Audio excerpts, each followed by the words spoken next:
وعلى أشرف المرسلين وعلى آله وصحبه أجمعين. الله سبحانه وتعالى നമ്മുടെ കബൂലാക്കി അനുഗ്രഹിക്കുമാറാകട്ടെ. പരിശുദ്ധമായ റമദാൻ നമ്മിൽ അല്ലാഹു സ്വീകരിക്കുകയും റയ്യാൻ എന്ന സ്വർഗവാതിലൂടെ സ്വർഗത്തിൽ കടക്കുന്ന ഉത്തമ മുത്തഖീങ്ങളിൽ അല്ലാഹു നാം ഏവരെയും ഉൾപ്പെടുത്തി അനുഗ്രഹിക്കുമാറാകട്ടെ. പ്രിയമുള്ള സഹോദരങ്ങളെ, സത്യവിശ്വാസികളെ, പരിശുദ്ധമായ റമദാനിലെ നോമ്പ് നഷ്ടപ്പെട്ടു പോകുന്ന കാര്യങ്ങളാണ് നാം ചർച്ച ചെയ്തു വരുന്നത്. എത്ര കാര്യങ്ങൾ നമ്മൾ പഠിച്ചറിഞ്ഞു?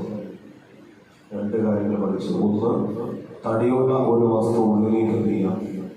പ്രവേശിക്കുക. രണ്ടാമത് പഠിച്ചത് ഉണ്ടാക്കി ചറിയുക. ഇനി മൂന്നാമത് പഠിക്കാൻ പോകുന്ന വിഷയം ഭാര്യ-ഭർത്തൃബന്ധം സംയോഗം ചെയ്യുക. എന്നാൽ പിന്നെ റമദാൻ ഉസ്താദെ നോമ്പിന് പാടുണ്ടോ? ആ ഒരു കാര്യം നോമ്പിന് പാടുണ്ടോ എന്ന് ചോദിക്കുന്ന പല പഠന ക്ലാസ്സുകളിലേക്ക് സംശയമായി ചോദിക്കും. ഉസ്താദെ, ഇത് പാടെ ഉപേക്ഷിക്കേണ്ട ഒരു കാര്യമാണല്ലോ റമദാനെ എന്ന് ചോദിക്കാറുണ്ട്. മനസ്സിലായോ? സംഗതി മനസ്സിലായോ? പാടെ ഉപേക്ഷിക്കേണ്ട ഒരു കാര്യമാണ് എന്ന റമദാനിൽ ഇത് പാടെ ഉപേക്ഷിക്കേണ്ട കാര്യമാണോ അല്ലെങ്കിൽ ഇത് പാടുണ്ടോ എന്നൊക്കെ ചോദിക്കാറുണ്ട്. യഥാർത്ഥത്തിൽ നോമ്പിന്റെ പകലുകളിൽ നമ്മുടെ പ്രഭാതം മുതൽ പ്രദോഷം വരെയുള്ള കാര്യമാണ് ചർച്ച ചെയ്യുന്നത്. നോമ്പ് കുറിച്ച് കഴിഞ്ഞാൽ ഹലാലാക്കിയ മുഴുവൻ കാര്യങ്ങളും നമുക്ക് ആലോചിക്കണം. അപ്പോൾ പറഞ്ഞു വരുന്നത്, പരിശുദ്ധമായ റമദാനിന്റെ പകലുകളിൽ ഭാര്യ-ഭർത്തൃബന്ധം ഏർപ്പെടുത്തുക എന്നുള്ളത് നോമ്പിനെ നഷ്ടപ്പെടുത്തുന്ന കാര്യമാണ്. അത് ഇന്ദ്രിയ സ്ഖലനം ഉണ്ടായാലും ഇല്ലെങ്കിലും നോമ്പ് നഷ്ടപ്പെട്ടു പോകുന്നു. അപ്പോൾ ഈ പണി ചെയ്യുന്ന ആളിനെ സംബന്ധിച്ചിടത്തോളം ഇത് അറിവോടുകൂടി സ്വമേധയാ ഒരാൾ ചെയ്താൽ അയാൾ കഫാറത്ത് കൊടുക്കേണ്ടി വരും. ആ നോമ്പ് കലാവീട്ടുന്നതിനോടൊപ്പം തന്നെ കഫാറത്ത്, വലിയ പ്രായശ്ചിത്തം എന്ന ഒരു ഇസ്ലാമിക നടപടി കൂടി. അപ്പോൾ സ്വമേധയാ അറിവോടുകൂടി അല്ലെങ്കിൽ സ്വന്തമായ ഇഷ്ടത്തോടു കൂടി ചെയ്യുന്ന കാര്യം, ഒരാൾക്ക് പറഞ്ഞതുപോലെ കഴിഞ്ഞ ക്ലാസ്സിൽ പറഞ്ഞതുപോലെ പിടിച്ച് ബന്ധസ്ഥനാക്കിയിട്ട് അത് ചെയ്യാൻ വേണ്ടി നിർബന്ധിച്ചു, വാളുകൊണ്ടോ ഒക്കെ, അങ്ങനെയല്ല. സ്വമേധയാ അയാൾ അത് ചെയ്തു.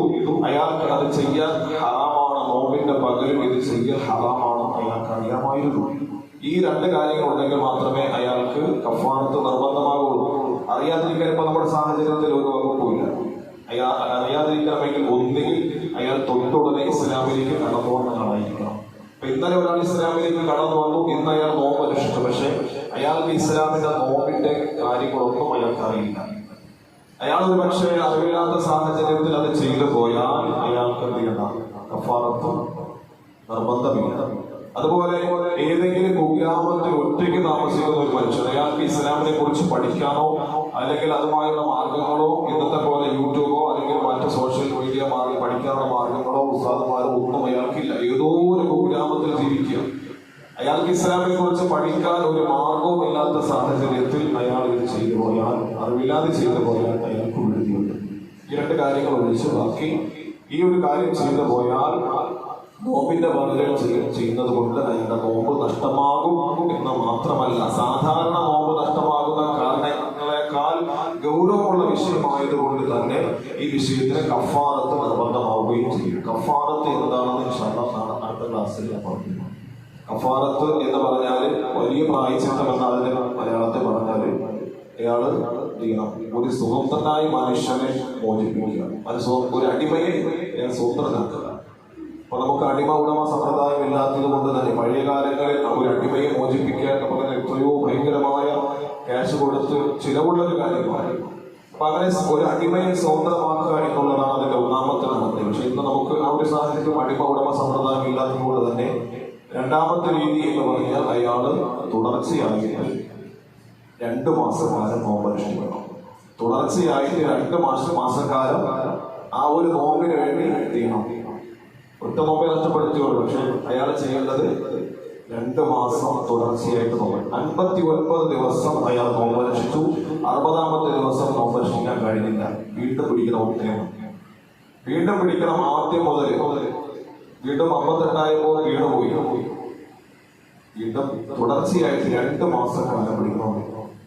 ഇനി അതിന് സാധ്യമാകില്ല ഒരാൾക്ക് എന്തെങ്കിലും അവശത കൊണ്ടോ രോഗം കൊണ്ടോ മാരകമായ രോഗങ്ങൾ കൊണ്ടോ ഒക്കെ എന്ത് ചെയ്തു അയാൾക്ക് നോമ്പ് പിടിക്കാൻ കഴിവില്ലാത്ത ഒരു മനുഷ്യനായാൽ ഇയാൾ 60 മിസ്കീന്മാർക്ക് പിന്നെ ഒരു മുത്ത് കണക്കനുസരിച്ച് 60 മിസ്കീന്മാർക്ക് 60 മുത്ത് ദാനം ചെയ്യണം.